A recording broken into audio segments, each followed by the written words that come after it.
দীর্ঘ সময় যাচ্ছে, খাদেম বারবার এলান করে। হঠাৎ করে ময়দানে হাজার হাজার মানুষ, পেছন থেকে একটা চিৎকারের আওয়াজ,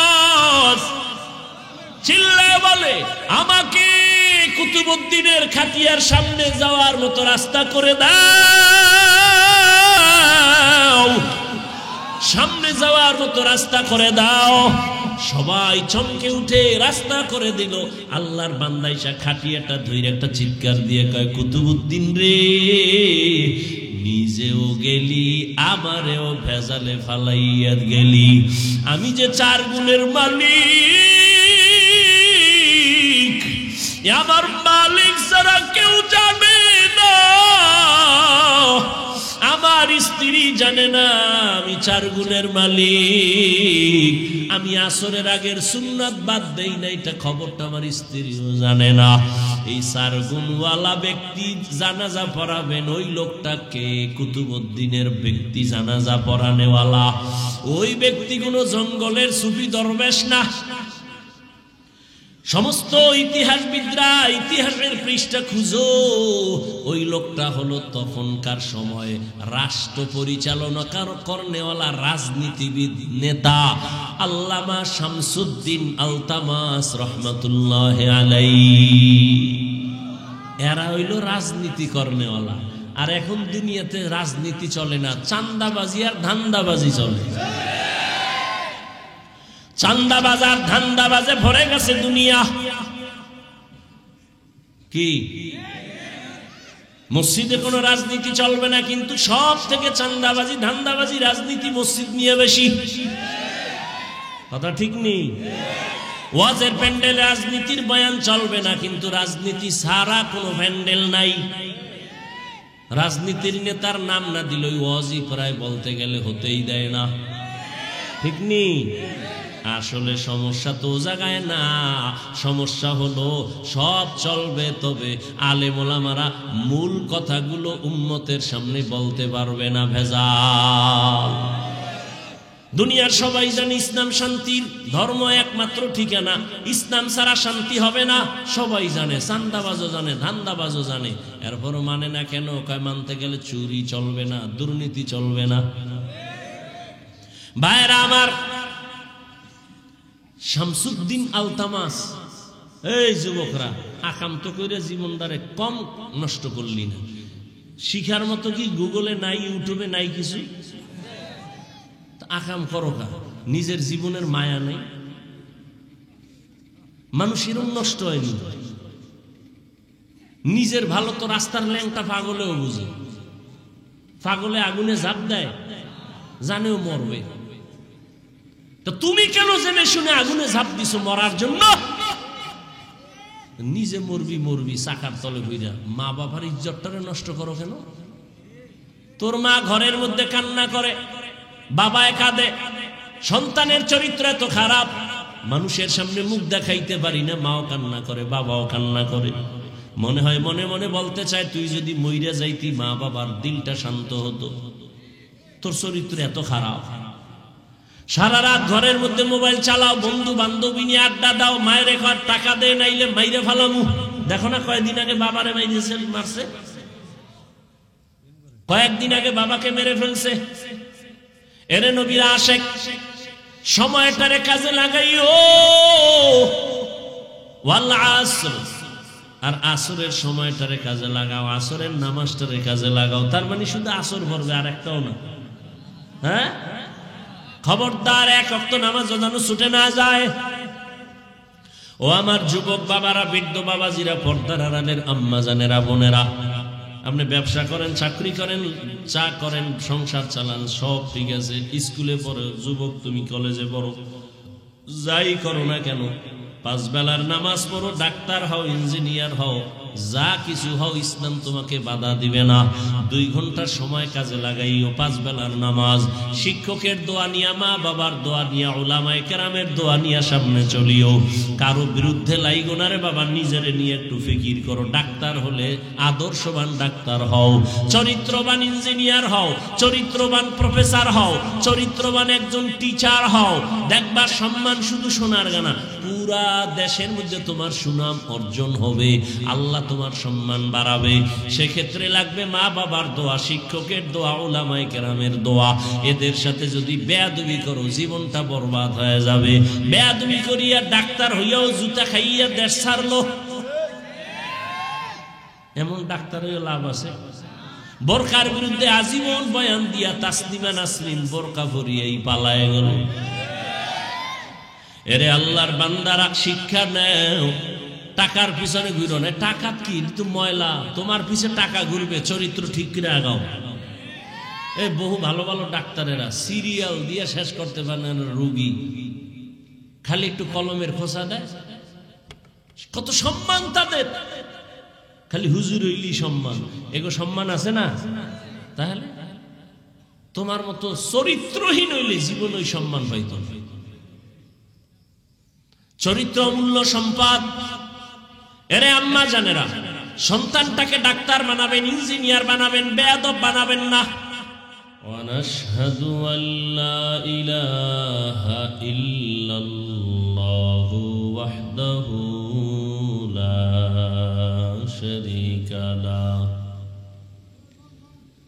লা জিদ্দা লাহু ওয়া লা নিদ্দা লাহু ওয়া লা মিসলা লাহু।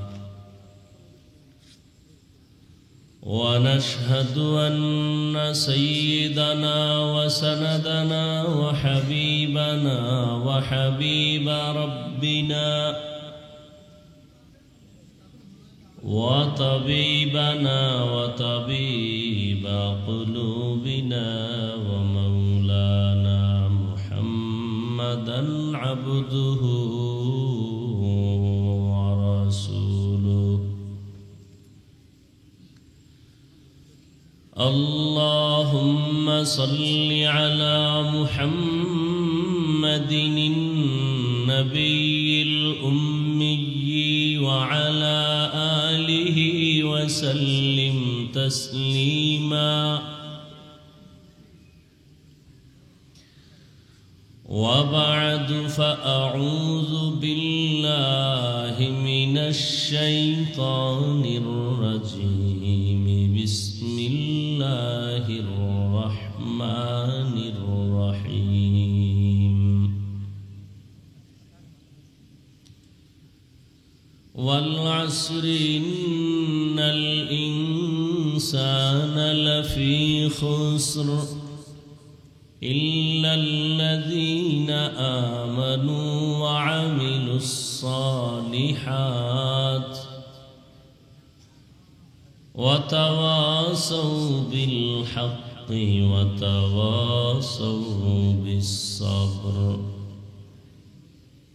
وقال رسول الله صلى الله عليه وآله وسلم: كل أمتي يدخلون الجنة إلا من أبى. قيل من أبى؟ قال من أطاعني دخل الجنة ومن عصاني فقد أبى.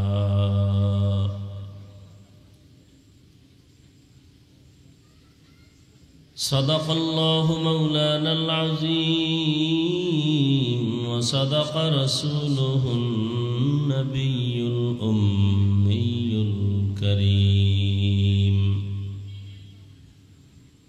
ونحن على ذلك من الشاهدين والشاكرين والذاكرين والحمد لله رب العالمين.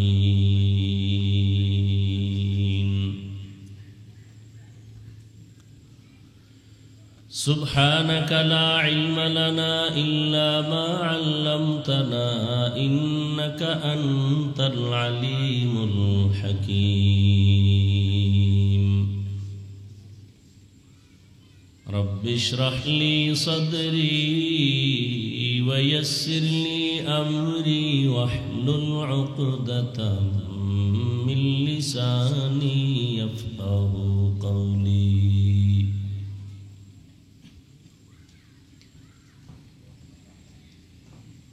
دین کی سورج ڈوب رہی ہے ہم لوگوں کے سامنے، دین کی سورج ڈوب رہی ہے ہم لوگوں کی سامنے، روز محشر کیا جواب ہے مصطفیٰ کی سامنے،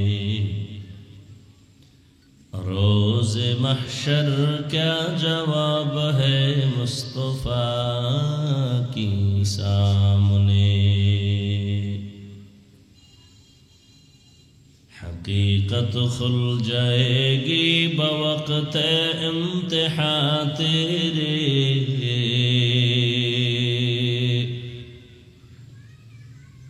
حقیقت کھل جائے گی بوقت امتحان تیرے، کہ سستی میں یا محنت میں گزاری زندگی تو نے، کہ سستی میں یا محنت میں گزاری زندگی تو نے،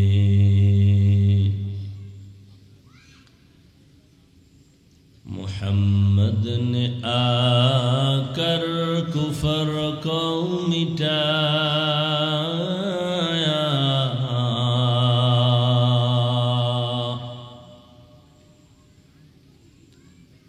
محمد نے آ کر کفر کو مٹایا،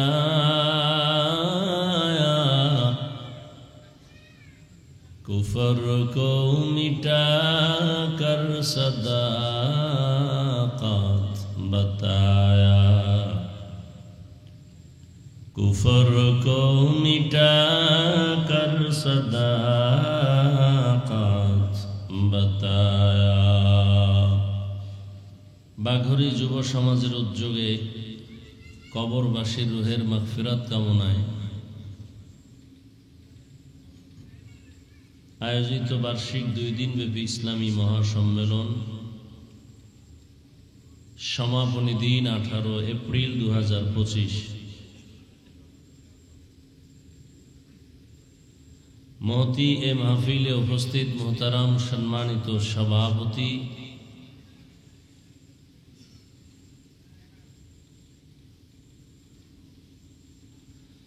আলহাজ মোহাম্মদ মোমেন খান সাহেব, প্রধান অতিথি জনাব হাজী মোহাম্মদ সেলিম হক রুমি, অন্যান্য অতিথি বৃন্দ, হযরত উলামায়ে কেরাম,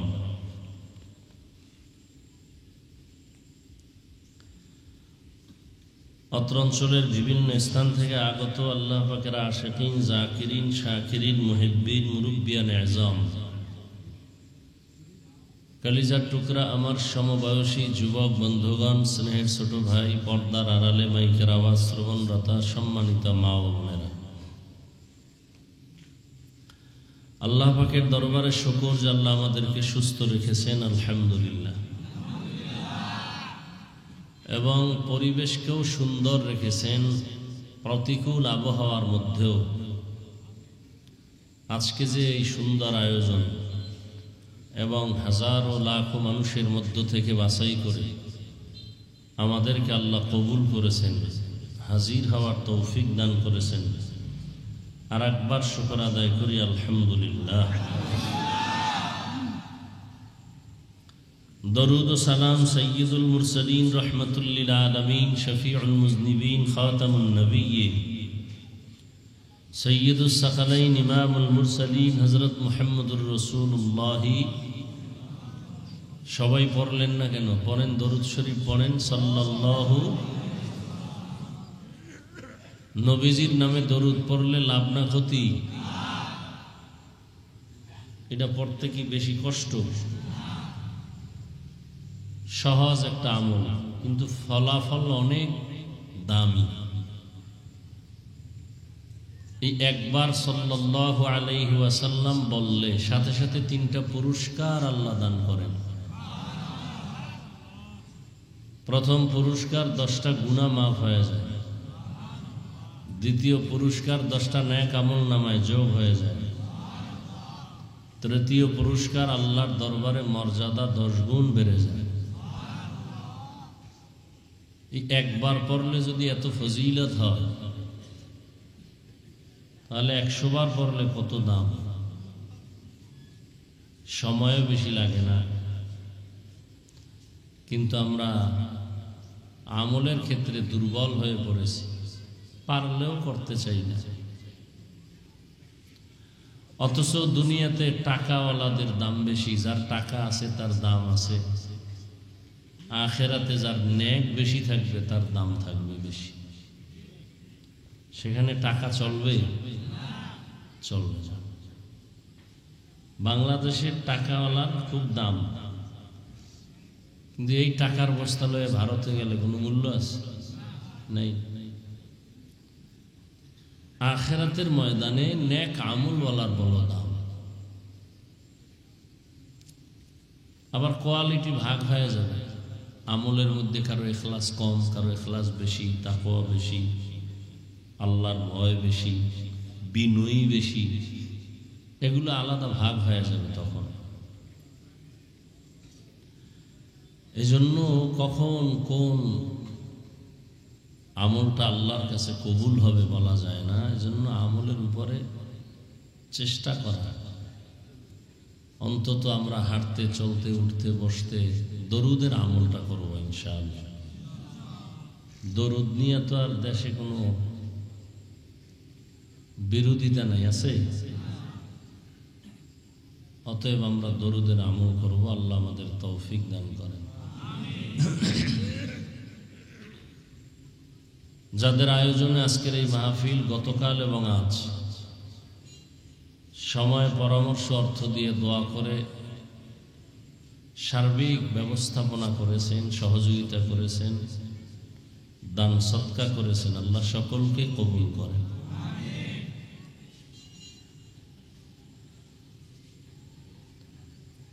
আমি আপনাদের দোয়া নিতে আসছি। গতকাল উলামায়ে কেরাম আলোচনা করেছেন, আজকেও অনেকে করেছেন। উলামায়ে কেরামের ইজ্জতকে আল্লাহ বেশি বেশি বাড়ায় না। যারা উলামায়ে কেরামের ইজ্জতকে ছোট করার ষড়যন্ত্র করে, আল্লাহ তাদের হেদায়েত দান করে।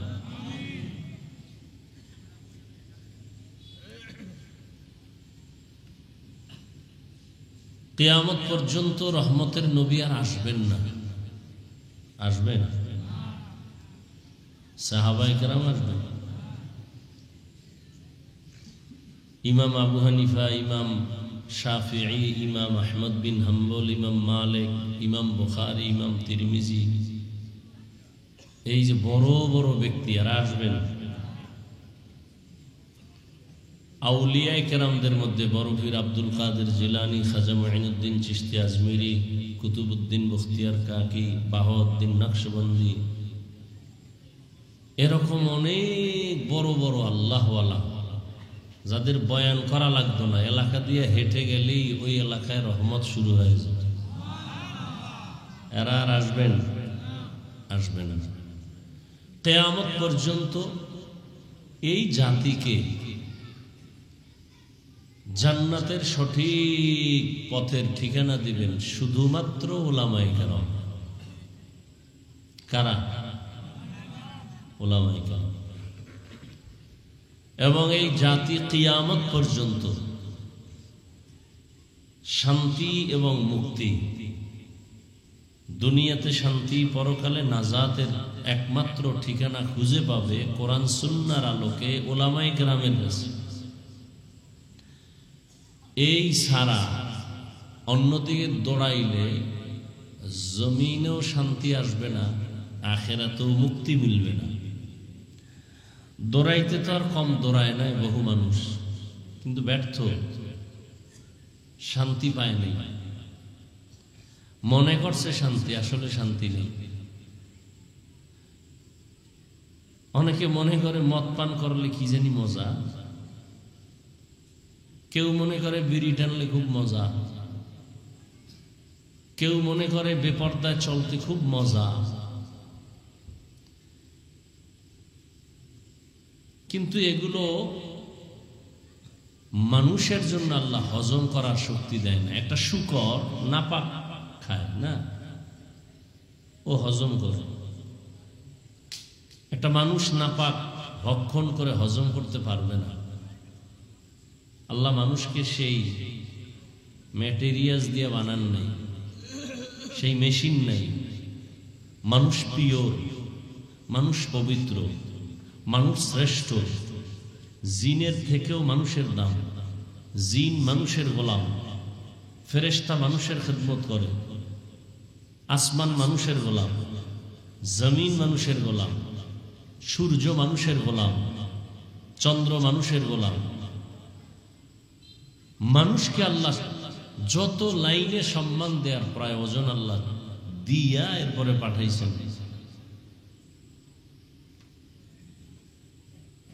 এই জন্য মানুষ উল্টা দিকে দৌড়াইলে দুনিয়াও হারায়, আখেরাতও হারায়। মনে করে শান্তি, কিন্তু অশান্তি। একটা মানুষ আখেরাতের রাস্তা বাদ দিয়া, আলেম ওলামার রাস্তা বাদ দিয়া, কোরআন সুন্নাহর পথ বাদ দিয়া ভিন্ন লাইনে চলিয়া শান্তিতে আছে, একটা প্রমাণ দেন যে ওই লোকটা আল্লাহ, রসুল, ইসলাম, আলেম ওলামা বাদ দিয়া অনেক শান্তিতে আছে। একটা প্রমাণ দেন, আছে? নেই। বরং দেখতেছেন শান্তি, ভেতরে ঢুকেন অশান্তি, খবর নেন। স্ত্রী দিয়ে শান্তি নাই, সন্তান দিয়ে শান্তি নাই, সম্পদ দিয়ে শান্তি নাই, ব্যবসা দিয়ে শান্তি নাই, চাকরি দিয়ে শান্তি নাই। সব শেষ জবাব একটা আসবে, কোনোটা না দিলে এইটা দিবে যে ভাই মনের শান্তি নেই। আর মানুষের আসল শান্তি তো মানসিক শান্তি। এই শান্তির ঠিকানা আল্লাহ দিছেন। মোবাইল বানাইছে একজনে, কোম্পানি বানাইয়া এটার মধ্যে একটা ক্যাটালগ দিয়ে দিছে, নিয়ম কি, কিভাবে মোবাইলটা ইউজ করলে সুন্দর থাকবে, ক্যাটালগ দিয়ে দিছে। মানুষ সৃষ্টি করছেন আল্লাহ, শ্রেষ্ঠ মর্যাদাও দিছেন আল্লাহ। মানুষের জন্য বসবাসের স্থান তৈরি করেছেন কে? মানুষের প্রয়োজনের জন্য যা দরকার সব ব্যবস্থা কে করেছেন? আমি জানতাম না আমার সূর্যের প্রয়োজন, আল্লাহ জানতেন। কতটা প্রয়োজন, সূর্য না থাকলে একটা মানুষ বেঁচে থাকার কোনো পথ নেই। কি আপনাদের ধারণা কি সূর্য কোনো প্রয়োজন নাই? এখন একজনে বলবে রাতে তো সূর্য নেই। রাতে কি নেই? সূর্য নেই, রাতে তো চন্দ্র। ঠিক আছে, মেনে নিলাম চন্দ্র, কিন্তু চন্দ্রের কোনো বাহাদুরি নেই। চন্দ্র বাহাদুরি করে সূর্যের আলো দিয়ে। মূলত সূর্যই আমাকে খেদমত করে। জমিনে সূর্য না আসলে কিয়ামত পর্যন্ত জমিনের কোনো ফল এবং ফসলে কালার হবে না। আপনি দেখেন কি ঘাসওয়ালা জমিনের মধ্যে, যে জমিনে ঘাস আছে, ওখানে একটা অক্সিজেন ঢুকতে পারে না মতো একটা আটকা জিনিস দিয়ে ঢেকে রাখেন। কিছুদিন পর ওইটা উঠায় দেখেন পুরো ঘাসগুলো কি হয়ে গেছে, সাদা হয়ে গেছে। সূর্যের আলো যদি না থাকে পৃথিবীতে কোনো জমিনের কোনো ফসলে, গাছের কোনো ফলে কিয়ামত পর্যন্ত কোনোদিন কালার হবে না। ওখান থেকে আলো টেনে আনছে চাঁদ। চাঁদ আলোকে আল্লাহর কুদরতেই সবকিছু। ও আর একটা আলো দেয়, সূর্যের আলো আর ওর আলো যথেষ্ট পরিমাণ ব্যবধান।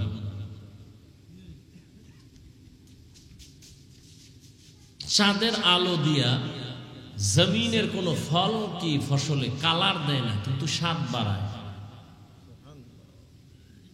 চাঁদ যদি না থাকে আর আলো না দেয়, জমিনে কিয়ামত পর্যন্ত কোনো ফলে কোনো ফসলে স্বাদ হবে না, মিষ্টি হবে না, তিতাযুক্ত ফলটা তিতা হবে না, নুনযুক্ত জিনিসটা নুন লবণাক্ত হবে না, মিষ্টিযুক্ত ফলটা মিষ্টিযুক্ত হবে না। জমিনের সব ফলের মধ্যে ফসলে স্বাদ বাড়ায় চাঁদের আলো, কালার দেয় কে? সূর্যের আলো। কি জন্য আল্লাহ এগুলো খাইবেন? কার জন্য বলেন? আমাদের জন্য। আল্লাহর কাছে চাই নাই তো, চাওয়ার আগে আল্লাহ সব ব্যবস্থা করে এরপরে পাঠাইছেন আমাদের। আমাদের পানির প্রয়োজন, আল্লাহ পাক ব্যবস্থা করছেন। শুধু তাই না, বিশুদ্ধ পানি। পৃথিবীর যে কোনো প্রান্তে যাবেন, পানির সমস্যা হতে পারে। আপনি যে পানিটা পান করবেন, আপনার এলাকার পানি একটু ভিন্ন এলাকায় গেলে স্বাদে মিলে না। কোথাও লবণাক্ত পানি, পুরো অঞ্চলে কি করবেন? আল্লাহ বলেন পৃথিবীর প্রত্যেকটা মানুষের জন্য তার রুচির সাথে সংযুক্ত রেখে ম্যাচিং করে বিশুদ্ধ পানি নারিকেল গাছের উপরে রেখে দিয়েছে।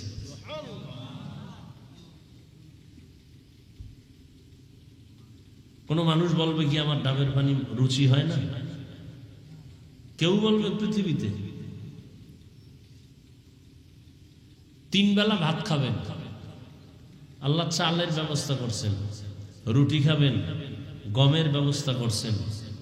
এতটুকুই যথেষ্ট না, এটাকে আপনার খাওয়ার জন্য প্রসেসিং দরকার, তরকারির প্রয়োজন, পেঁয়াজ লাগবে, পেঁয়াজ তাও আল্লাহ দিয়েছেন, আপনার বাবায় দেয় না, সরকারও দেয় না। রসুন লাগবে, আল্লাহ ব্যবস্থা করেছেন। দারুচিনি, এলাচি, কিশমিশ, লবঙ্গ কোন ফ্যাক্টরি থেকে দিবা না, এটির গাছকে দিছেন।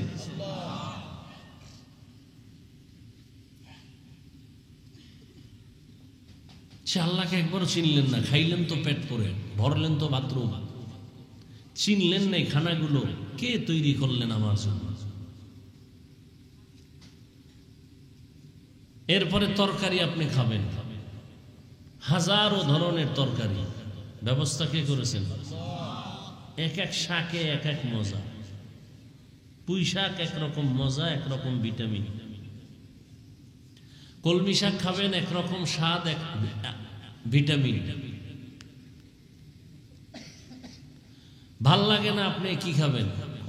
মাছ খাইতে মনে চায়। কত ধরনের মাছ খাওয়া, হায়াত শেষ হবে, খাওয়া শেষ হবে না। যাও নদীর মধ্যে, সমুদ্রে মাছ আর মাছ, কোটি ধরনের মাছ। আমাদের কুয়াকাটা একটা মাছ পাওয়া যায়, পৃথিবীর কোথাও এটা পাওয়া যায় না, পৃথিবীর কোথাও না, বাংলাদেশ তো দূরের কথা।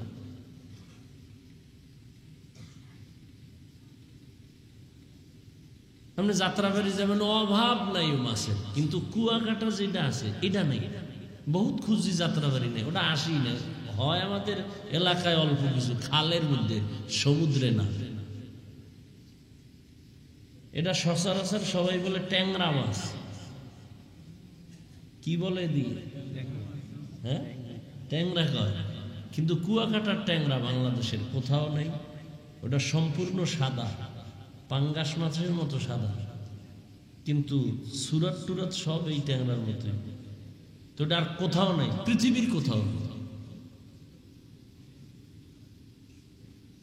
আল্লাহ পাক এক এক এলাকায় একটা বৈশিষ্ট্য রেখেছেন।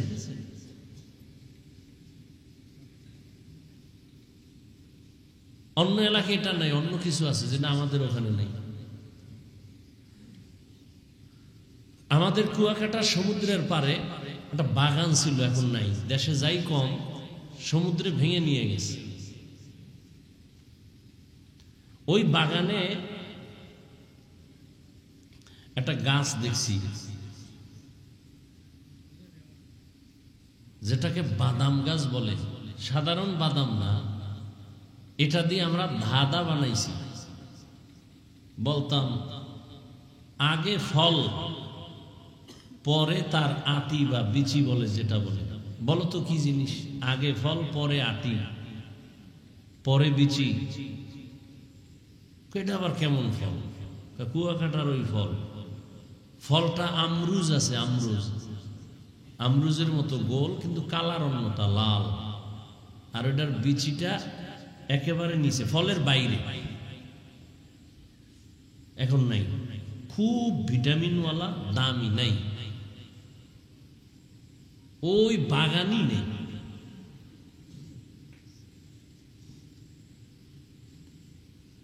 আর এখন তাপবিদ্যুৎ কেন্দ্র, আরো সব শেষ।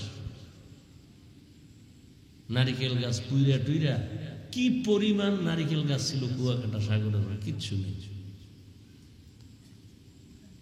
আল্লাহর কুদরত কমছে, আর এদিক দিয়া জাহান্নামের কিছু কারুকার্য বাড়তেছে। মাছ খাবেন, কত ধরনের মাছ, ভাল লাগে না। কি খাবা? গোশত। যাও, গোশত হালাল করে দিলাম। হালাল গোশত দিলেন কত, এরপরে কুত্তা খাওয়া লাগবে। গরু হালাল, উট হালাল, হরিণ হালাল, মুরগি, বকরি, খাসি, কত ধরনের গোশত।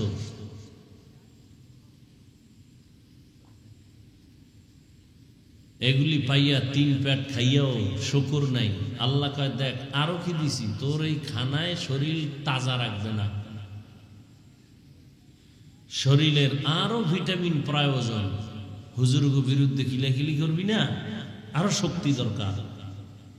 হুজুরদের বিরুদ্ধে লিখবি, আলেমের বিরুদ্ধে লিখবি, আলেমরে গালাগালি করবি, আরো শক্তি দরকার। এজন্য ফলের আয়োজন করে দিলাম, 12 মাস খাইতে থাক। কত ধরনের ফল, এমনও ফল আছে না আমি জানি না। 12 মাস খাইতেছি। এত কিছু আল্লাহ আমাকে দিলেন, সব ফ্রি। বিনিময়ে আল্লাহকে কি দিলাম একবারও চিন্তাও করলাম না। আল্লাহ পাক রব্বুল আলামিন বলেন, এগুলোর কোনো হিসাব নিব না যদি তুমি আমার হয়ে আসতে পারো, আর না হয় করায় গন্ডা হিসাব নিব। ওয়াল আসরি ইন্নাল ইনসানা লাফি খুসর, আসরের শপথ, নিশ্চয়ই সমস্ত মানুষগুলো জাহান্নামে যাবে। ইল্লাল্লাযীনা আমানু ওয়া আমিলুস সালিহাত, কিন্তু যারা ঈমান আনবে, আমলে সালেহ করবে। ওয়া তাওয়াসাউ বিল হাক্কি ওয়া তাওয়াসাউ বিস সাবর, ঈমান আমলের দাওয়াত অন্যকে প্রদান করবেন। যারা ঈমান আমলের বিরুদ্ধে চলে তাদেরকে বাধা প্রদান করবেন। এই গুণে গুণান্বিতরা কখনো জাহান্নামে যাবে না। রহমতের নবী বলেন, কুল্লু উম্মতি ইয়াদখুলুনাল জান্নাতা ইল্লা মান আবা, সব উম্মতেরা জান্নাতে যাবে, যারা আমি মুহাম্মদকে মানে না তারা যাবে না। কিলা মান আবা, সাহাবায়ে কেরাম বললেন, পয়গম্বর আপনাকে অস্বীকার করে মানে না তারা কারা? ক্বালা মান আতাআনি দাখালাল জান্নাতা ওয়া মান আসানি ফাকাদ আওয়া। রহমতের নবী বলেন, যে আমার অনুসরণ করবে সে জান্নাতে যাবে, আর যে আমার বিরোধিতা করবে সে আমাকে অস্বীকার করার কারণে জাহান্নামে যাবে।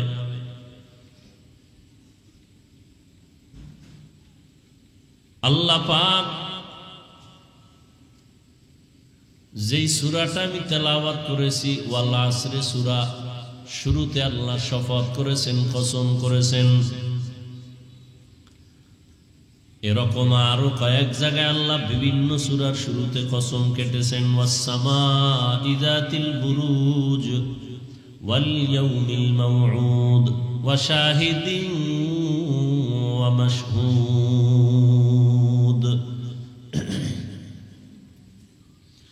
والتين والزيتون وطور سينين وهذا البلد الأمين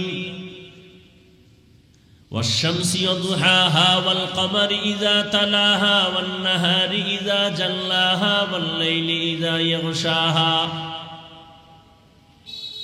والضحى والليل إذا سجى ما ودعك ربك وما قلى وللآخرة خير لك من الأولى আসমানের কসম, জমিনের কসম, সূর্যের কসম, চাঁদের কসম, রাতের কসম, দিনের কসম, সূর্যের আলোর কসম, চাঁদের আলোর কসম, রাতের অন্ধকারের কসম, তিনের কসম, জৈতুনের কসম, তুর পর্বতের কসম, নিরাপদ শহর মক্কা নগরীর কসম।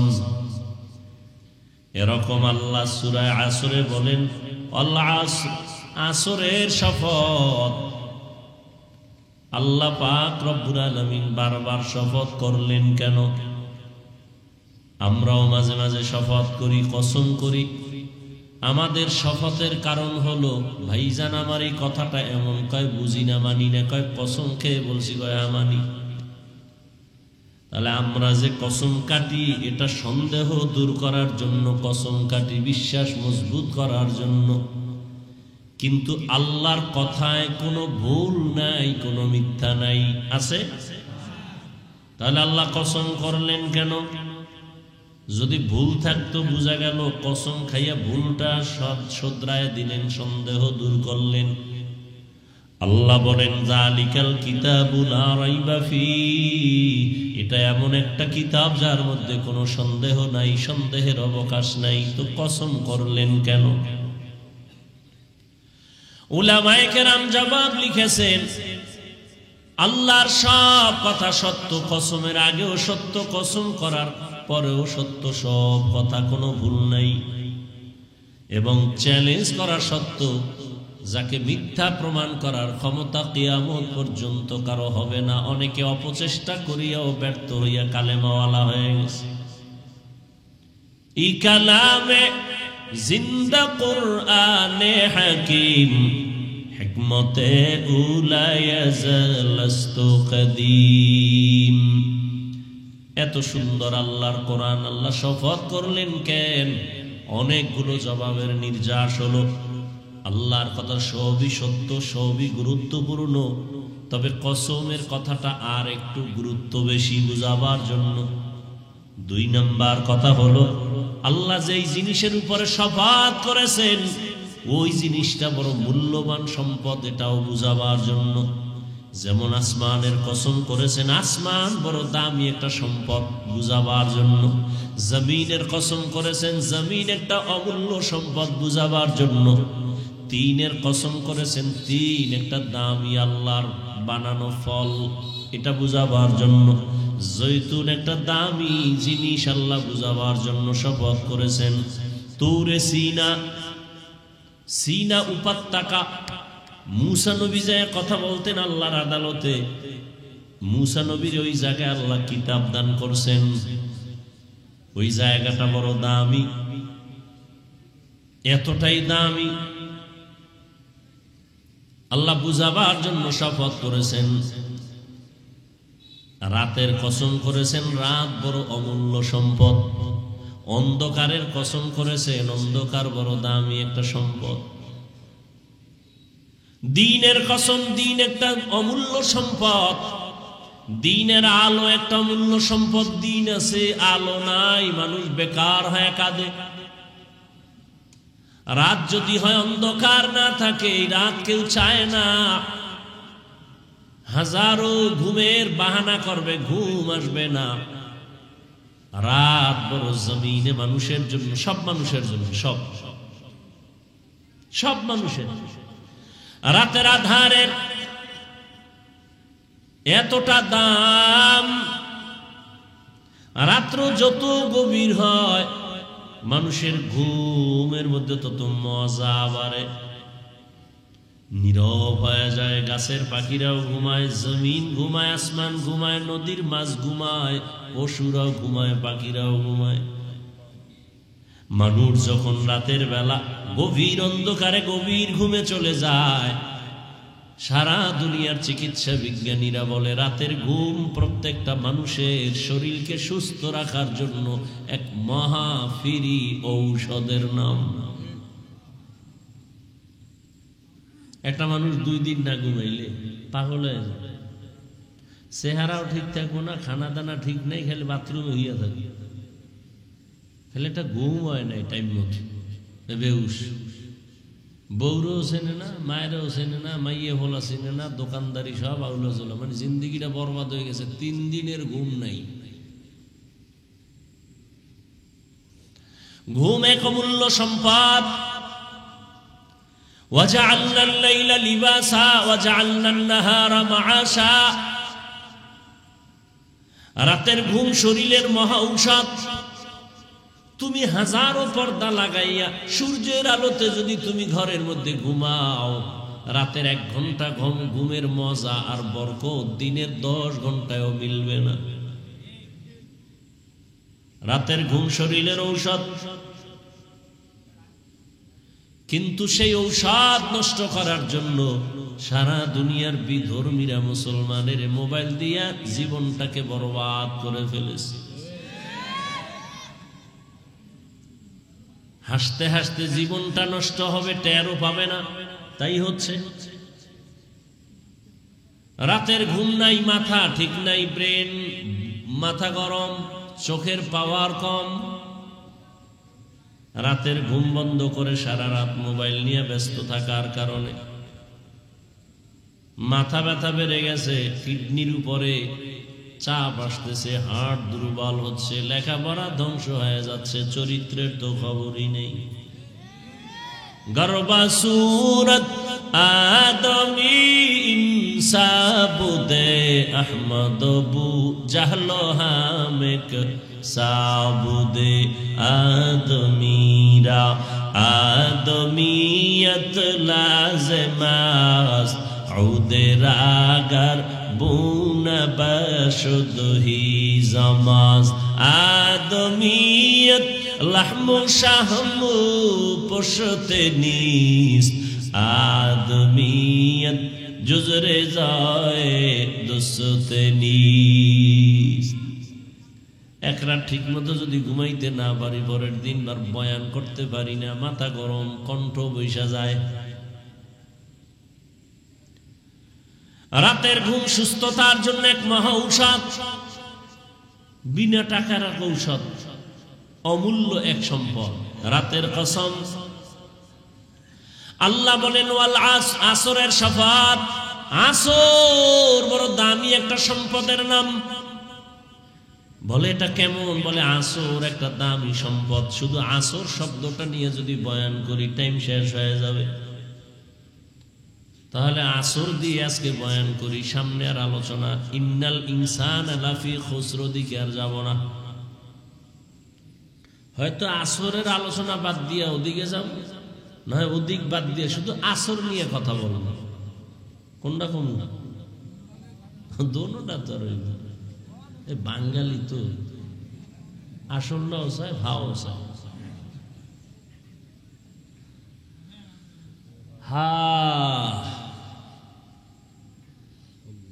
আল্লাহ হেদায়েত দান করুন। এদিক দিয়ে যে আমার অবস্থা টাইট হইল, এ নিয়ে কোনো চিন্তা নেই। জিন্দেগি মে বন্দেগি তু করনা হে,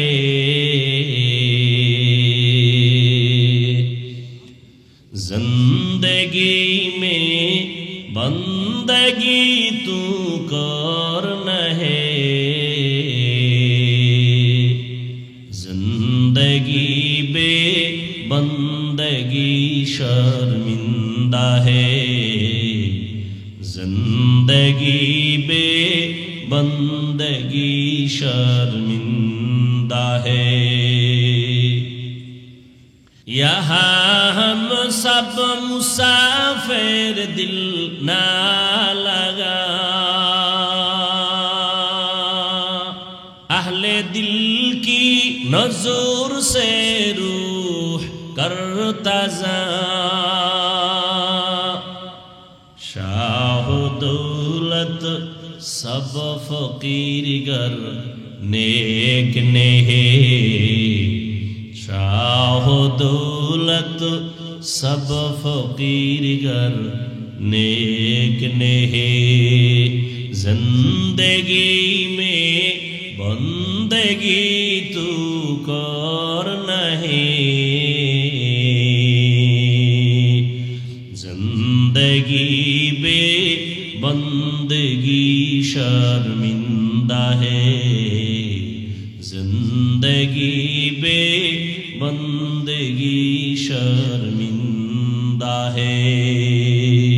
जिंदगी में बंदगी कुन बंदगी, बंदगी बे जिंदगी शर्मिंदगी। भाईरा आमार, আল্লাহ আসরের শপথ করলেন।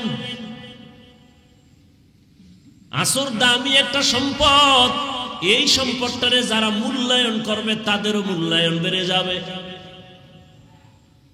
বলে এই সম্পদটার নাম কি? বলে আসরের এক অর্থ হলো সময়। আসরের অর্থ কি? এই রকম 25টা অর্থ আছে শুধু আসর শব্দটার। আমি শুধু 2টা শব্দের অর্থ 2টা নিয়ে কিছু কথা বলবো। এর মধ্যে একটা অর্থ বললাম, আসর মানে কি? সময়। এখন যদি মনে করেন তো সময় অর্থ, তার অর্থ কি হবে? আল আসর মানে সময়ের শপথ। তার মানে সময় বড় দামি। কেমন দামি? বলে মানুষের টোটাল জিন্দেগিটা সময়ের চাদরে আটকায় দিয়েছেন আমার আল্লাহ। সময়টাকে আবার ভাগ করিয়া ফেলায় অনেকে, অতীত, বর্তমান, ভবিষ্যৎ। প্রত্যেকটা মানুষ সময়ের চাদরে আটকানো। সময় ছাড়া খাইতেও পারে না, ঘুমাইতেও পারে না, বাথরুমেও যেতে পারে না। সময় সময় সময়, ঠিক নেই? একটা সময় চলে গেল, আর একটা চলতেছে, সামনে আর একটা সময় আসতেছে। এই সময়টাকে যারা মূল্যায়ন করবে তারা দুনিয়াতেও বড় লাভবান হবে, আখিরাতেও লাভবান হবে। জমিনের মধ্যে যারা লাভবান হয়েছে সময়কে কদর করার কারণে, আর যারা সময়টাকে কদর করে নাই, অবমূল্যায়ন করেছে, এরা নিজেরাও এভাবেই নষ্ট জীবন নিয়ে চলে গেছে। কেউ তার নাম নিশানাও জানে না। আর সময়টাকে যারা কাজে লাগাইছে তারা দুনিয়ার লাইনও দামি, আখিরাতের লাইনও দামি হয়েছে। দুনিয়ার লাইনে যারা সময়টারে মূল্যায়ন করে, করায় গন্ডায় হিসাব করে করে কাজ করে, ওরাও দুনিয়াতে বড় লাভবান। কত মানুষ শুধু পান দোকানদারি করে আজকে বিল্ডিং এর মালিক হয়ে গেছে। কেন? বলে পান দোকানদারি করতে গিয়া সময়টারে কাজে লাগাইছে, অবহেলায় কাটায় নেই। আবার অনেক কোটিপতি ব্যবসার লাইনে গিয়া ফকির হয়ে গেছে। টাকা টাকা করতে করতে সময়টাকে অবহেলা করছে, নিজের জিন্দেগি অবহেলিত হয়ে গেছে। আবার আখিরাতের লাইনে যারা সময়টারে মূল্যায়ন করছে তারা আখিরাতের লাইনেও বড় দামি হয়ে গেছে। যারা আখিরাতের লাইনে সময়টাকে মূল্যায়ন করে নাই তাদের দাম কমে গেছে, দামও বাড়ে নাই। আম্বিয়ায়ে কেরাম, সাহাবায়ে কেরাম, আউলিয়ায়ে কেরাম সময়টারে এত মূল্যায়ন করতেন, একটা মুহূর্ত সময় তাদের আল্লাহর স্মরণ ছাড়া যায় না। যে কারণে তারা মরিয়াও অমর। আজ পর্যন্ত তাদের নাম না নিলে কোনো বক্তার বয়ান জমে না। কি রহমতের নবীর বয়ান, নবীদের কথা শুনলে মানুষ জিভ ধরে বসে থাকে, চোখে পানি এসে দিল নরম হয়। সাহাবায়ে কেরামের ইতিহাস বড় করুন। সময়টারে এত মূল্যায়ন করেছেন যে কারণে তাদের সম্মান কিয়ামত পর্যন্ত, কিয়ামতের দিনও তাদের সম্মান। একটা সেকেন্ড সময় তারা অপচয় নষ্ট করে নাই। সময়টারে কাজে লাগাও। সময় থাকিতে করো উন্নতি কামনা, সময় হারিয়ে গেলে আর পাইবা না। জীবন থেকে একটা সেকেন্ড চলে গেল, একটা মিনিট চলে গেল, একটা দিন চলে গেল, হায়াতের একদিন কমে গেল। বয়স বাড়ে, হায়াত কমে। আপনার আমার বয়স যত বাড়ে তত হায়াত কমে। দেখেন না, এখন সময় কম, বরকত কি কম। আম্মা জানেরা গ্রাম এলাকায় ভাত রান্না করে, ভাত লাকড়ি দিয়ে রান্ত, সময় একটু বেশি লাগতো না? এই কথা ঘুমাইতেছেন, একটু বেশি লাগতো না? মজা কম ছিল, এখন শর্ট করে ফেলাইছে। কি গ্যাস, আরো শর্ট, কি বিদ্যুৎ ঢুকায় দাও, আম্মা দিতে না দিতে ভাত হয়ে গেছে, শর্ট করে ফেলাইছে, বরকত শর্ট হয়ে গেছে। খায় আর বাথরুম, খায় আর বাথরুম, ভিটামিন নেই। তাজা ফল খাইতো, ওই শাক উঠাইয়া এগুলো খাইতো। এখন তো ঘরের দরজায় ভ্যান নিয়ে হাজির হয়ে গেছে। অসময় এত সবজি কেন? ফ্রি নিয়ে আসছি, ফ্রি, বরকত নাই। আর মানুষ কষ্ট করে যেই জিনিস কামাই করে ওই জিনিসে মজাও বেশি। আর এখন আপডেট, যত আধুনিকতা ততই বরকত কম। ফ্রিজে রাখে, ফ্রিজের খানায় বরকত নেই। ভিটামিন সব কমতেছে কমতেছে, শুধু পেটটা ভরে এইটাই কাম, শরীর দুর্বল হয়ে গেছে। কি মুরব্বীরা ছোটবেলা পান্তা ভাতার কাঁচামরিচ খাইয়া যে একটা যুদ্ধ করছিলেন, এখন কর্মা পোলাও বিরিয়ানি খাও সেই শক্তি আর আইয়ে না, আসে কোনো না। ভিটামিন খাইয়া আরো পাতলা পায়খানা শুরু হয়ে গেছে। ভাইরা আমার, সময়টারে যত মূল্যায়ন করেছে, খানার মধ্যে সময় দিছে আম্মা জান, খুব গভীর ভাবে সময় লাগায় পাকাইছে খানার মধ্যে, মজা খুব গভীর ভাবে। তরকারি ভালো করে ধুইছে, মাছ রান্না করতে গিয়ে ভালো করে মাছটারে কাইটা সুন্দর করে ধুইছে, ধুইয়ার পরে পাকাইছে সুন্দরভাবে, মজা অন্যরকম। এত সময় নাই, কাজের মাইয়েরে দিয়া কর, এ কোনো রকম লামসাম কইরা পাক করছে, কোনো মজা নাই, মজা নাই, বরকত নাই। সময় বড় দামি এক সম্পদের নাম। 24টা ঘন্টার পর্দার মধ্যে আল্লাহ মানুষের আটকায় দিছেন। বান্দা তুমি সময়টারে কাজে লাগাও। দেখেন না, রমজান মাসে হিন্দুরা ব্যবসা করে, 11 মাসের থেকে লাভ বেশি।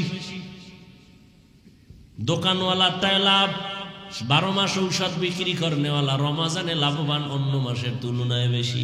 ব্যবসায়ী অনেক লাভবান রমজানের কারণে। কেন? 11 মাস যেই পরিমাণ সময়টারে কাজে লাগাইছে, রমজানে তার থেকে বেশি কামে লাগাইছে। 11 মাস দোকান খোলে 8টা থেকে 8টা, রমজানে সব সময় খোলা। 11 মাস কর্মচারী 2 জন, রমজানে 5 জন। কাজে লাগাইছে, লাভবান বেশি হয়ে গেছে।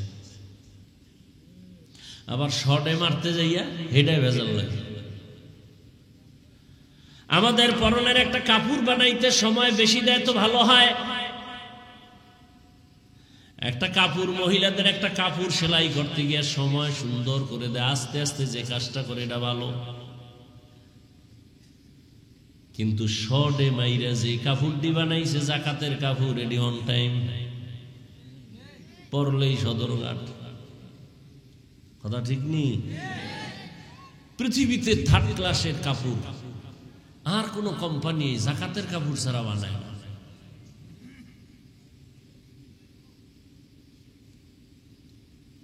জাকাত দেয় ঠিক, কিন্তু আল্লাহর থেকে কিছু পাবে না, কিচ্ছু পাবে না। ধোঁকা, মানুষকে দেখানোর জন্য।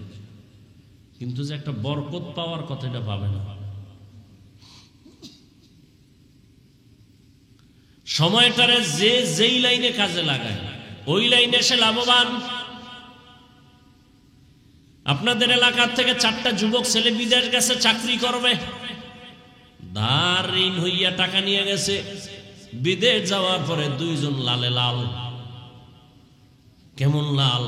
কয় ঋণ আদায় করছে আর বাড়িতে বিল্ডিং, ঢাকার শহরে জায়গা, ফ্ল্যাটের মালিক, আর দুইজন ওদের ঘরে ইন্দুর পরে আর মরে, ঋণই আদায় করতে পারে নাই। চারজন একসাথে গেল, ওদের হালাত এমন কেন? ওগো দুইজনারে ধৈর্য ফেলায় জিগাইলাম, কিরে তোদের অবস্থা এমন কেন? কয় জানি না, আমরা তো ডিউটি ঠিক মতোই মালিকেরটা করছি। তো যারা লাল হইল ওগো জিগাইলাম কি ব্যাপার? কয় ডিউটি 8 ঘন্টা ছিল, আমরা 16 ঘন্টা ডিউটি ওভার ডিউটি কইরা কইরা সময় কাজে লাগাইছি। কারণ ঘুমাবার জন্য বিদেশ আসি নাই, কারণ আমার মাথার উপরে আমার আম্মা বসা, আব্বা বসা, স্ত্রী আছে, ভাই বোন আছে, এদের কামাই রুজির চাপ আমার মাথার উপরে, ঋণের বোঝা মাথায়, বাড়ির খরচের মাথায়, ঈদের খরচ আমার মাথায়। এজন্য মালিকের ডিউটি শেষ হওয়ার পরে ওভার ডিউটি করে করে সময় কাজে লাগাইছে। আর ওই দুইটায় টুকটাক কাজ করছে, ওবার তো দূরের কথা, যা পাইতো দিয়া গাঞ্জা মাঞ্জা খাইয়া সাইজ হয়ে গেছে, চেহারাটা বান্দর বানিয়ে গেছে। বিদেশের ঘরে রুম আছে, আল্লাহ হেদায়েত দান করুন। সময়টারে কাজে লাগাইছে তো দাম বেড়ে গেছে। আখিরাতের লাইনে যারা সময়টারে কাজে লাগাবে তাদের সম্মান।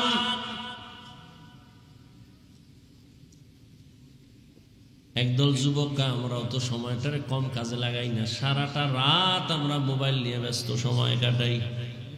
সারা রাত 1 সেকেন্ডের জন্য আমাদের ধ্যান খেয়াল বাইরে যায়।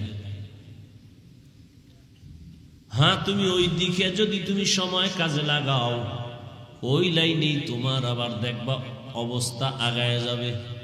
চরিত্র নষ্টের দিকে তুমি সময় দিছো, চরিত্র পুরাটাই নষ্ট, আর ভালো হওয়ার কোনো মেডিসিন নাই। আর ভালো হইব আকাম কইরা যারা সময় নষ্ট করছো, চোখ শেষ, আর পৃথিবীর কেউ ভালো চোখ দিতে পারবে না। কিডনি শেষ, ভালো কিডনি আর কেউ দিতে পারবে না। সময় থাকতে অন্ধ হয়ে গেল, জীবন শেষ, যৌবন শেষ, লেখাপড়া শেষ, চরিত্র শেষ, আছে বলতে কিচ্ছু নাই। ভিতরে একটা রুহু আছে, রুহু, এটা আজরাইল নিয়ে গেলে তুইও নাই, জিন্দেগি বরবাদ। ভাইরা আমার, আল্লাহ বলেন 24টা ঘন্টা তুমি কাজে লাগাও আমার মোহাব্বতের সাথে, দেখবা আমি আল্লাহ বরকত বাড়ায় দিব। বলে কেমন করে কাজে লাগাইবা? দুনিয়ায় তোমাকে পাঠাইছি, তোমার চাকরি করো বাধা নাই, ব্যবসা করো বাধা নাই, লেখাপড়া করো বাধা নাই, সংসার চালাও বাধা নাই। আমি আল্লাহ এমন ভাবে সময়টারে ভাগ করে দিলাম, 24টা ঘন্টার মধ্যে 22 ঘন্টার সময় তুমি তোমার কাজে লাগাও। ব্যক্তি কাজে ব্যয় করো 22 ঘন্টা, ব্যবসার কাজে, চাকরির কাজে, সংসারের কাজে, সন্তানের হক আদায় করো, মা বাবার হক আদায় করো, ভাইয়ের হক আদায় করো। 24টা ঘন্টার 22 ঘন্টা তোমার দোকানে লাগাও, লেখাপড়ায় ব্যয় করো, চাকরিতে ব্যয় করো। বাকি থাকলো কয় ঘন্টা? 2টা ঘন্টা বান্দা তুমি আমি আল্লাহর মোহাব্বতে ব্যয় করো তোমার কল্যাণে। মাত্র 2টা ঘন্টা আমার কল্যাণে তুমি ব্যয় করো, তাও একসাথে না, তোমার কষ্ট হবে। আমি এমন ভাবে দিছি 2 ঘন্টা সময় তুমি আমার রাস্তায় ব্যয় করবা তোমার কল্যাণে, তা একত্রে দেই না যাতে তোমার ব্যবসার ক্ষতি না হয়, চাকরির ক্ষতি না হয়, ঘুমের ক্ষতি না হয়, সংসারের ক্ষতি না হয়। সব ঠিক রাইখা আমি 2টা ঘন্টা দিলাম ঠিকই, তবে ভাগ ভাগ ভাগ ভাগ করে দিয়ে দিছি। বলে কেমনে? বলে ঘুম থেকে তুমি উঠবা, 4 রাকাত নামাজ পড়বা, ফজরের 20 মিনিট সময় দিয়ে তুমি তোমার কাজে বের হয়ে যাও। আবার তুমি দোকানে যাও, চাকরিতে যাও, জোহরের আজান যখন হবে আবার 20টা মিনিট সময় দিয়ে তুমি 10 রাকাত নামাজ পড়ো, খানা খাও, গোসল করো, আবার দোকানে চলে যাও, অফিসে চলে যাও। দীর্ঘ টাইম তোমার কাজ করার পর আবার তুমি আসরের টাইমে 4 রাকাত নামাজে 20 মিনিট সময় দাও। 20 মিনিট দিয়ে তুমি আবার দোকানে যাও, তোমার চাকরিতে যাও, তোমার সংসারের কাজে যাও। আবার মাগরিবের আজান দিবে, 5 রাকাত নামাজে আবার 20 মিনিট সময় দিয়ে বের হয়ে যাও তোমার ব্যক্তি কাজে। আবার এশার আজান যখন দিবে 9 রাকাত নামাজে আইসা 20 মিনিট সময় দিয়া ঘরে যাও। যা, যাইয়া স্ত্রীর হক আদায় করো, সন্তানের হক আদায় করো, খানা খাইয়া পেট পরে এবার ঘুমায় যাও। আবার ভোর রাত্রে উঠে আমি মাওলারে ডাক দাও। এই যে 20 মিনিট 20 মিনিট 20 মিনিট করে 5 ওয়াক্ত নামাজে সময় দিলা, 5 করে 100 মিনিট সময় দিলা, পুরা 2 ঘন্টাও না। কিন্তু আমি আল্লাহ, তুমি যদি এই 20 মিনিট করিয়া সময় দাও, এমন ভাবে দিছি যাতে তোমার ঘুমের ক্ষতি না হয়, ব্যবসার ক্ষতি না হয়, চাকরির ক্ষতি না হয়, লেখাপড়ার ক্ষতি না হয়, তোমার পরিবারে সময় দিতে যেন ক্ষতি না হয়। সব ঠিক রাখার পর 20টা মিনিট তুমি যদি আলাদা আলাদা ভাবে সময় না দিয়া নামাজ বাদ দিয়া ঘুমাও, আমি আল্লাহ করায় গন্ডায় সব হিসাব নিব, রেডি থাকো রে বান্দা। আর যদি তুমি এই সময়টারে কাজে লাগাইয়া দোকানদারি করো, চাকরি করো, ব্যবসা করো, আমি আল্লাহ 2 ঘন্টার সময় কাজে লাগানোর বরকতে পুরা 24টা ঘন্টাই নেকের পাল্লায় উঠায় দিব। আতিনা ফি দারে দুনিয়া না হাসান, আতিনা ফি দারে উকবা না হাসান, ইয়া গিয়াসাল মুস্তাগীসিন ইহদিনা লিফতিখারা বিল উলুমে ওয়াল গিনা। হর গরিদে নেক তু তৈয়ার হ্যায়, न मांगे उससे तू बेजार है। আল্লাহ কত দয়া করলেন।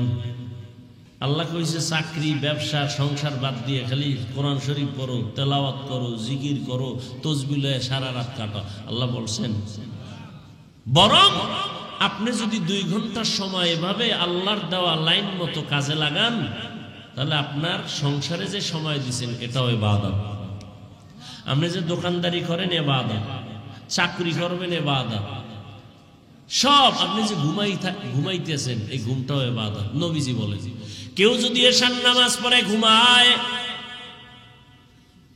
আবার ঘুম থেকে উঠে যদি সময় মতো ফজরের নামাজ 4 রাকাত আদায় করে নেয়, নবী বলেন ঘুমানোর সময়টাও নেকের পাল্লায় ওজন করা হবে। মকুন সুসুতি নামাজে পাঞ্জেগানা ফাওয়াইলুল লিল মুসাল্লিনাল্লাযিনা মুমিনারা ইনামাজে ইমদাদে দা ইস্তাঈনু আয়াতে আবখা আয়াতে কদ আফলাহারা ইয়াদিকুন গৌরকুন্দর মানিয়াজদিল সাদিকুন। সময়টারে কাজে লাগাইয়েই তো বড় পীর আব্দুল কাদের জিলানী, সময়টাকে কাজে লাগানোর কারণেই তো খাজা মুঈনুদ্দিন চিশতি আজমিরি, সময়টাকে কাজে লাগানোর কারণেই তো বড় বড়রা কবরে গিয়েও তারা অমর হয়ে আছেন। চট্টগ্রামের জমিনে ঘুমন্ত ওলিয়ে কাবিল শাহ আমানত রাহমাতুল্লাহ আলাইহি, গরিব মানুষ, কে চিনতো তার নাম ঠিকানা? তিনি ছিলেন এক ডিসি সাহেবের পিয়ন। কে কে? শাহ আমানত। আজকে ডিসির কোনো খবর নাই, আর শাহ আমানতের নাম শুনিয়া বিধর্মীরাও শ্রদ্ধা করে, স্মরণ করে। কারণ কি? সময়টারে কাজে লাগাইছেন তো আল্লাহ তাকে কাজে লাগাইয়া দিছেন, মানুষের অন্তরে ঢুকাইয়া দিছেন, আর মানুষ কলিজা দিয়া মোহাব্বত করে। আজকে তার নামে বিমানবন্দর, আমানত শাহ বিমানবন্দর চট্টগ্রাম, শাহজালাল আন্তর্জাতিক বিমানবন্দর ঢাকা। এটা টাকা দিয়া হয় না, ক্ষমতার মাস্তানিতে হয় না, আর সময়টারে কাজে লাগাইলাম আর মাওলা সম্মান দিয়ে দে। আতিনা ফি দারে দুনিয়া না হাসান, আতিনা ফি দারে উকবা না হাসান, ইয়া গিয়াসাল মুস্তাগীসিন ইহদিনা লিফতিখারা বিল উলুমে ওয়াল গিনা। ওয়াল আসর, আসরের শাফাত। আসরের এক অর্থ বললাম সময়, সময়টারে কাজে যারা লাগাবে তাদের জিন্দেগিটা কাজে লেগে যাবে, মরিয়া গেল তারা অমর হয়ে থাকবে মানুষের অন্তরে। আসরের আর এক অর্থ হলো আসরের নামাজ, এটারে কাজে লাগাও। কেন? হাফিজু আলাস সালাওয়াত ওয়াস সালাতিল উসতা ওয়া কুমু লিল্লাহি কানিতিন। আসরের নামাজ তোমরা হেফাজত করো, কারণ এটা রাত আর দিনের মধ্যবর্তী নামাজ। এই নামাজটা পড়লে দেখবা তোমার কল্যাণ। কেন? হাদিসে নবী বলেন যে আসর পড়লো না তার জিন্দেগি পুরাটাই বরবাদ করে ফেললো। আসরের টাইম এমন একদল ফেরেশতা ডিউটি করতে করতে আসরের সময় বিদায়, নতুন রাতের ডিউটি করনেওয়ালা ফেরেশতা এসে হাজির হয়। যাওয়ার সময়, এটা কোন থানা? সোনারগাঁ থানা। ওসি মাঝে মাঝে বদলি হয়নি, কথা কন না কেন? আগে ওসি ছিল, এখন বদলি হয়ে গেল। বদলি হওয়ার টাইম যখন নোটিশ যখন আইসা পড়ছে, যাওয়ার আগে নতুন ওসি আসে, আসার পরে তারে বুঝাইয়া দেয়।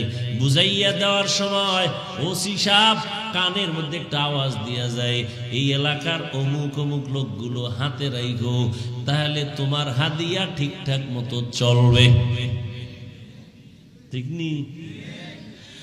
এই থানার ভেতরে অমুক লোকগুলো তুমি সম্মানের সাথে দেখো, ভালো মানুষ। ওসি সাহেব তদন্ত ছাড়া নতুন ওসি শুই নেই, তাদের উপরে ধারণা ভালো না খারাপ? বলেন না কেন? ভালো। ঠিক আসরের ফেরেশতা যখন চলে যায়, সারাদিন ডিউটি কইরা যাওয়ার সময় রাতের ফেরেশতা যখন হাতে আইসা ডিউটি ধরে, ওদের কয় এই যে নামাজের মধ্যে যারা দাঁড়ানো লোকগুলো ভালো, আমরা সাক্ষী দিলাম, তোমরাও সাক্ষী দিয়ে আমল নামায় লিখিও। আসরের নামাজ এই জন্য জহুর কোন রকম পড়ে, মাগরিবটা কোন রকম ধরে, এশা পড়ে, ফজরটাও যারা পড়নেওয়ালা পড়ে, আসরের মধ্যে বড় ঝামেলা হয়ে যায়। মনে পড়ে গেল একটা আপনাদের স্মরণীয় ঘটনা। দিল্লি শহর কোথায়? ভারত। ভারত হুনলি একটু ঘৃণা হয় না? ভারত ঘৃণা আসবে কেন? ভারত তো ওই জমিন, যেই জমিন থেকে প্রথম পৃথিবীর বুকে হজ শুরু হয়েছে। হজ, হজ, ওয়াজ না কি? তো বরকতি জমিন না? কথা কন না কেন?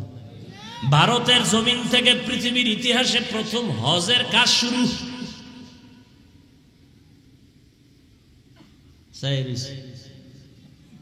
এতদিন হুলসি গিয়ে কি কয় আন্দাজ?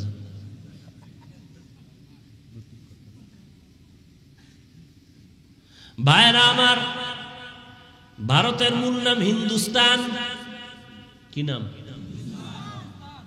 এই যে হিন্দুস্তান নাম হইল, এটা কোনো কেমনে কইতা? হিন্দুস্তান নামটা কোন বিধর্মীর না, নূহ আলাইহিস সালামের সন্তানের নামে নাম। এই জমিন এমন এক জমিন, যেই জমিনে আজও আলোর মিনার দাঁড়ানো আছে, কুতুব মিনার। কি মিনার? যেই জমিনের মধ্যে এত বড় বড় বড় বড় আউলিয়া সেখানে আছেন। যেমন সাধারণ মানুষ জানে খাজা মঈনুদ্দিন চিশতি আজমিরি, তো ঠিক আছে, নিজামুদ্দিন আউলিয়া, তাবলিগের মার্কাজ, এরপরে দেওবন্দ মাদ্রাসা। যেই দেওবন্দের আলো নাই এমন কোন রাষ্ট্র নাই।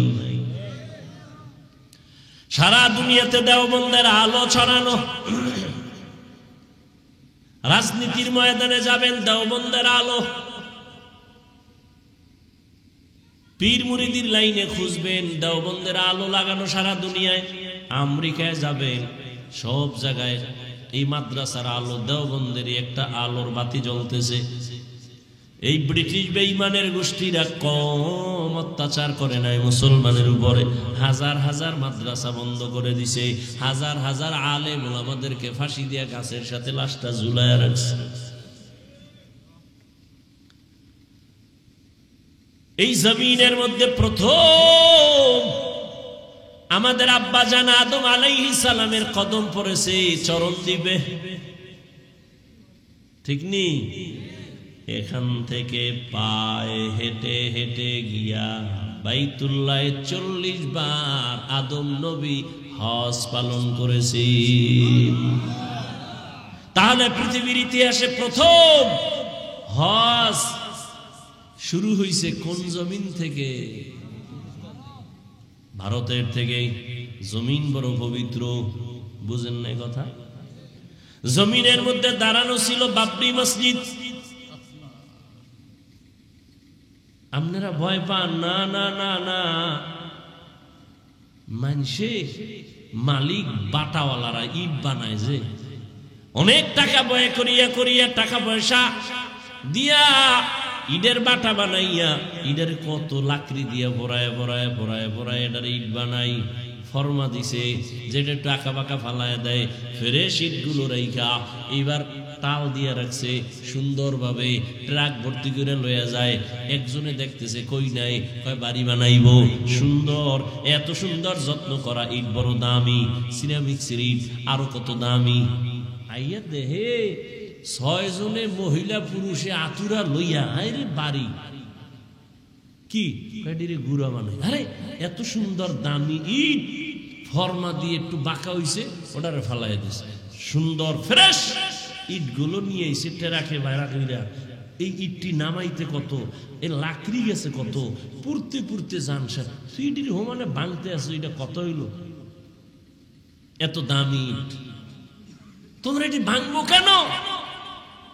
এটা তো জুলুম করতেছে। করে তার সেরা বুঝবি না, এই ইটগুলো ভাঙ্গার কারণ হলো এই আস্তা ইট বানাইতে কত লাকড়ি গেল, কত আগুন গেল, কত শ্রমিকের ঘাম গেল, কত শ্রমিক ভিতরে ফুইরা মইরা যায়, দিন নাই রাত নাই, কষ্ট কষ্ট কষ্ট। এটা এত সহজ নাকি ইট বানানো? আপনার এই মাটি দিয়ে হইব নি? কতটা প্রসেসিং করা লাগে এই মাটিটারে, এরপরে ইট বানায়। ইটারে আস্তা ইট ভাঙ্গো কেন? বিল্ডিং মজবুত হওয়ার জন্য এই গুড়া খোয়া কঙ্কর গুলো মাটির তলে দিতে হবে।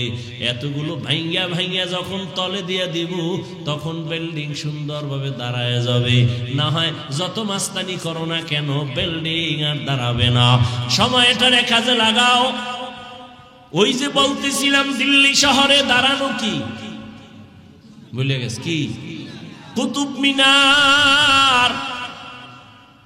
ওই কুতুব মিনার, যার নামে কুতুব মিনার দাঁড়ানো তিনি হলেন কুতুবউদ্দিন বখতিয়ার কাকি রহমাতুল্লাহ আলাইহি।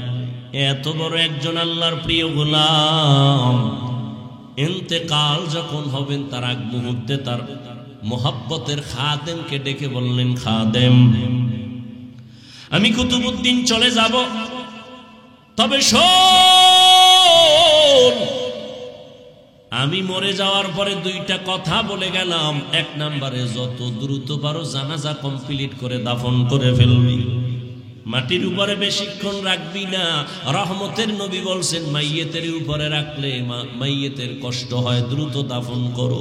দ্বিতীয় কথা, আমার খাটিয়া যখন জানাজার ময়দানে নিয়ে যাবি হাজার হাজার হাজার ওলামায়ে কেরামও থাকবে, অনেক ভক্তবৃন্দ থাকবে, খবরদার আমার এই ওসিয়তটা যেন ভুলে না যাও।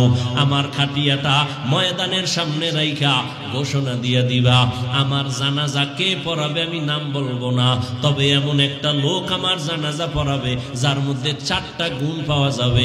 4 গুণওয়ালা ব্যক্তি যদি না থাকে আমার জানাজার ইমামতি যেন কেউ না করে। কয় গুণওয়ালা? 4 গুণওয়ালা ব্যক্তি ঘোষণা দিয়া দিবা। খাদেমের যখন বলছে কুতুবউদ্দিন দুনিয়া থেকে চলে গেলেন, নামি দামি এক ব্যক্তি, হিন্দু রাজার আশেক, পুরা যার নামে আজও দিল্লি শহরে কুতুব মিনার দাঁড়ানো, চলে গেল দুনিয়া থেকে। জানাজার ময়দানে যখন নেয়া হলো গোসল কমপ্লিট করে, খাদেম খাটিয়ারে রাইখা ময়দানে হাজার হাজার মানুষ ওলামায়ে কেরাম একটা চিৎকার দিয়া বললেন, কুতুবউদ্দিনের 2টা ওসিয়ত দেরি না করে দাফন করে দেওয়া, 2 নাম্বার ওসিয়ত, এমন একজন আজকে ইমামতি করবে, জানাজার ইমাম হবে, যার মধ্যে কমপক্ষে 4টা গুণ পাওয়া যাবে। কয় গুণ? 4 গুণ পাওয়া যাবে। পুরা ময়দানের ওলামায়ে কেরাম দাঁড়ায় গেলেন, চুপ, কোনো আওয়াজ নাই, সব ময়দান চুপ হয়ে গেল। 4 গুণ না জানি আবার কি কয়। এইবার খাদেম বলতেছে 4 গুণের 1 নাম্বার গুণ হলো, যেই বান্দা জীবনে জামাত ছাড়া নামাজ পড়ে নাই, জীবনে বালেগ হওয়ার পর থেকে জামাত ছুটে নাই। কয় নাম্বার? 1। 2 নাম্বার গুণ, যে কুতুবউদ্দিনের জানাজা পড়াবে। 2 নাম্বার গুণ হলো আসরের 4 রাকাত ফরজ নামাজের আগে আরো 4 রাকাত আছে সুন্নত। কয় রাকাত? আসরের আগে 4 রাকাত সুন্নত, যার জীবনে ছুটে নাই, ফরজ না কি চিন্তা করতে পারেন এটা কোন সুন্নাত? না পড়লে কোনো গুনাহ, কিন্তু ফজিলত অনেক বেশি। 2 নাম্বার গুণ হলো আসরের 4 রাকাত ফরজ নামাজের আগের 4 রাকাত সুন্নাত, যার জীবনে ছুটে নাই। 3 নাম্বার গুণ হলো যার এই 2 চক্ষু দিয়া কোনোদিন বেগানারে দেখে নাই, বেগানার নজর লাগে নাই। এখন আর কে তোমারে পর্দা লাগায় দিবে? এখন তো মোবাইল তোমার সামনে রেডি। তাকায় তাকায় জেনা করো, চোখের জেনা, কানের জেনা, জবানের জেনা, অন্তরের জেনা চলতেছে ঘরে ঘরে সারা রাত। মোবাইলে জেনা, চোখের জেনা, হাতের জেনা, কানের জেনা। 4 গুণওয়ালা জীবনে 2 চোখ দিয়া কোনোদিন বেগানার দিয়ে তাকায় নাই, এমন গুণে গুণান্বিত। এইভাবে একটা একটা বলতেছে, পুরা ময়দান থমকে গেল, কোনো আওয়াজ নাই। কি ব্যাপার? এই অবস্থার গুণ তো কে আছে? বড় বড় আলেম চুপচাপ দাঁড়ানো, এই গুণ তো আমার মধ্যে নাই। একটা আছে আর একটা নাই, আর একটা আছে একটা নাই।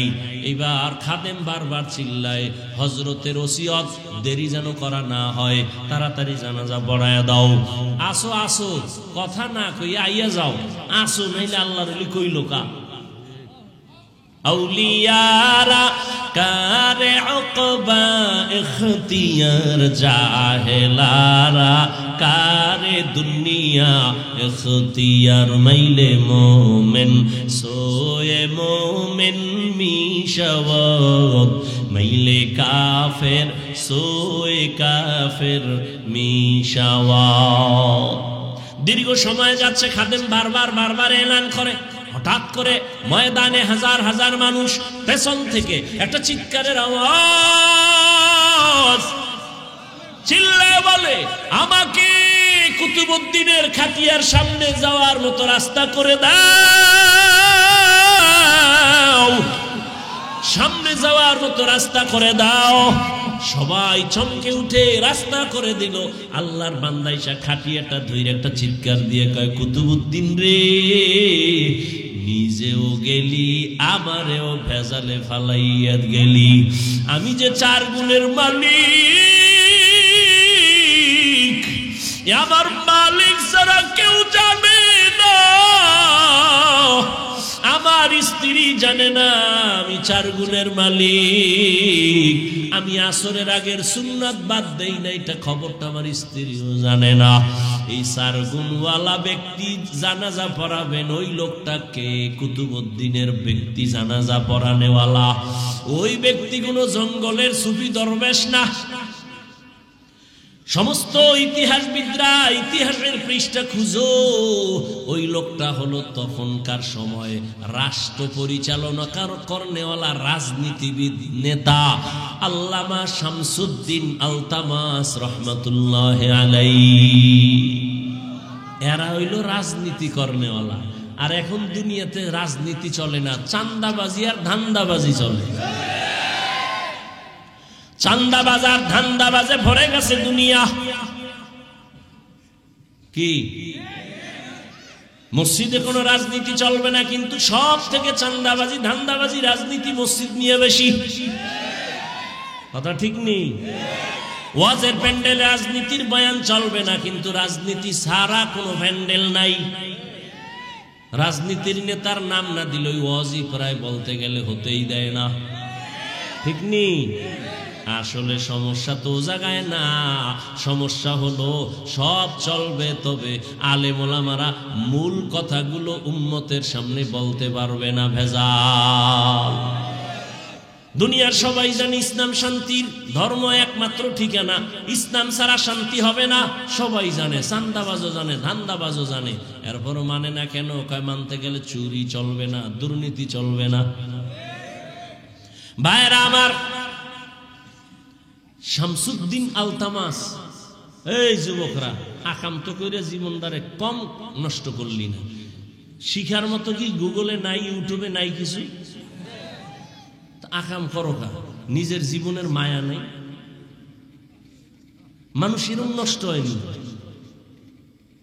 নিজের ভালো তো রাস্তার ল্যাংটা পাগলেও বুঝে। পাগলে আগুনে ঝাঁপ দেয়, জানেও মরবে।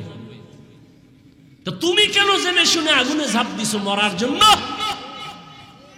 নিজে মরবি মরবি চাকার তলে বইরা, মা বাবার ইজ্জতটাকে নষ্ট করো কেন? তোর মা ঘরের মধ্যে কান্না করে, বাবায় কাঁদে, সন্তানের চরিত্র এত খারাপ, মানুষের সামনে মুখ দেখাইতে পারি না, মাও কান্না করে, বাবাও কান্না করে।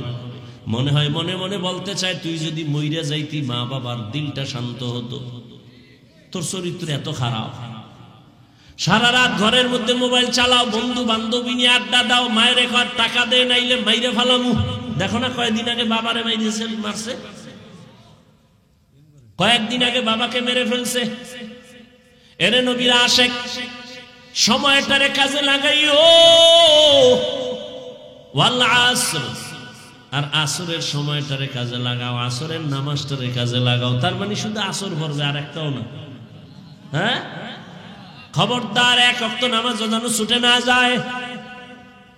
ও আমার যুবক বাবারা, বৃদ্ধ বাবাজিরা, পর্দার আড়ালের আম্মা জানেরা, বোনেরা, আপনি ব্যবসা করেন, চাকরি করেন, চা করেন, সংসার চালান, সব ঠিক আছে।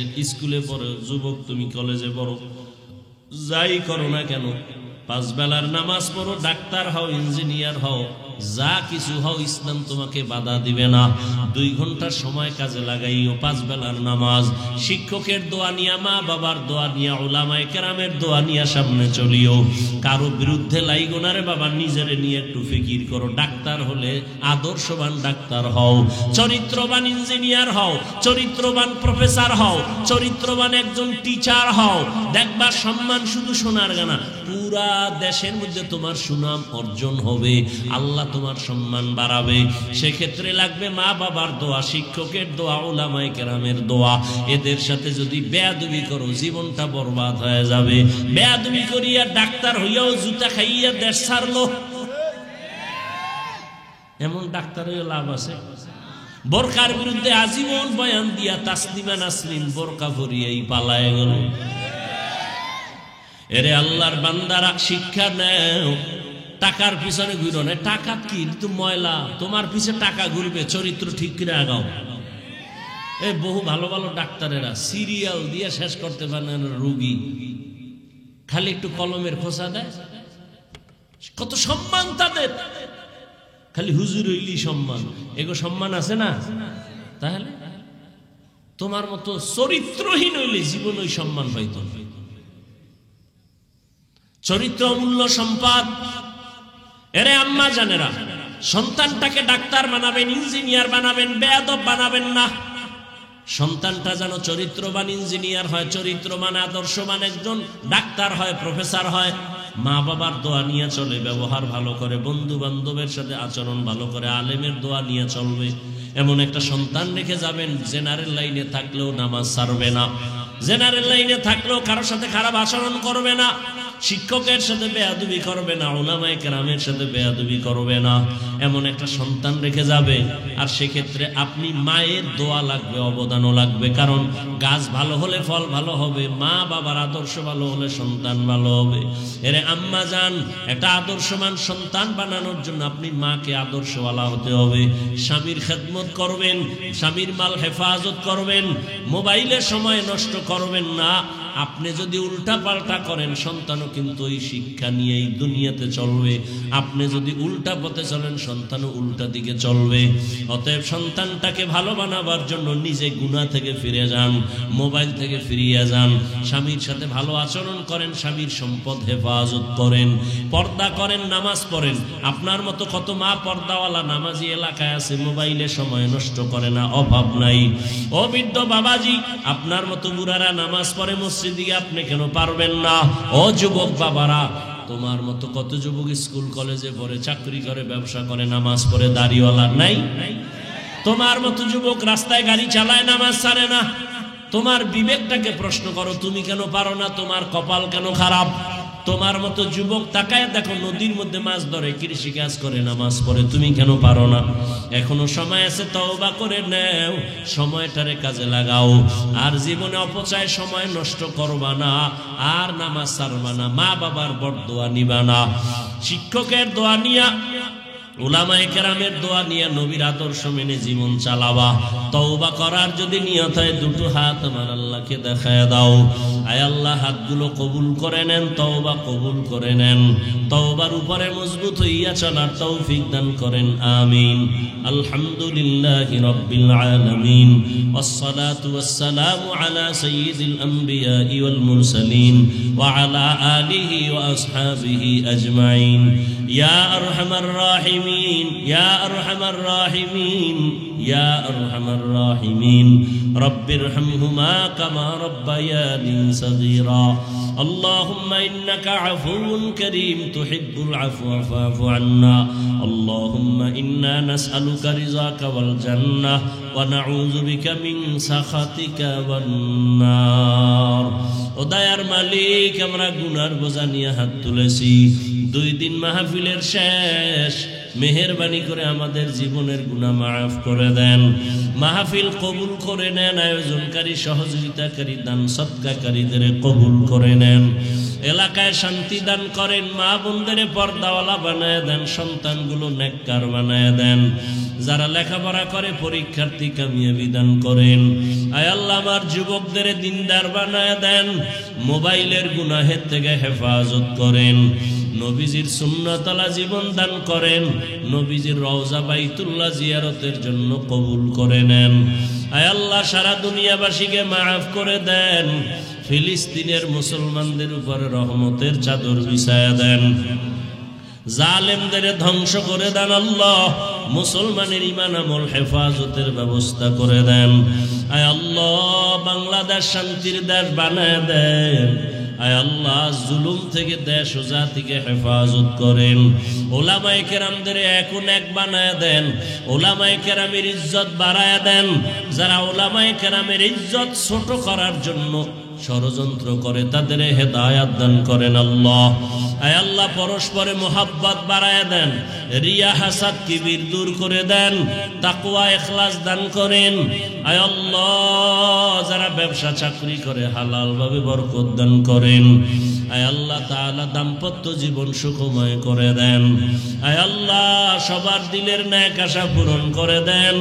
আয় আল্লাহ, বরকতি হালাল রিজিক দান করেন, মাদ্রাসা মসজিদ কবুল করে নেন, অন্যান্য শিক্ষা প্রতিষ্ঠান নবীর আদর্শে কবুল করে নেন।